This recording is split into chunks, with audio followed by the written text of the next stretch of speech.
International Criminal Court is now in session. Rodrigo Roa Duterte.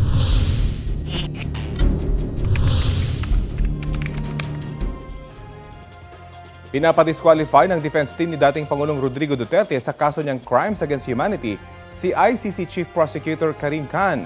Ayon sa defense team ni Duterte, may conflict of interest dahil tumayo bilang abogado ng mga umunoy biktima ng drug war ni Duterte si Khan. In-exploit daw ni Khan ang mga impormasyon na nakuha niya sa kanyang mga kliyente para kasuhan si Duterte. Dapat daw ma-disqualify si Khan dahil may kinalaman na siya sa kaso bago pa ito mapunta sa korte. Isinama rin ng depensa sa paliwanag ang pagkakasangkot ni Khan sa sexual misconduct na dahilan kung bakit naka-self-imposed leave of absence ngayon ang prosecutor. Dati na itong itinanggi ni Khan. Wala pang pahayag si Khan sa hiling ng defense team ni Duterte.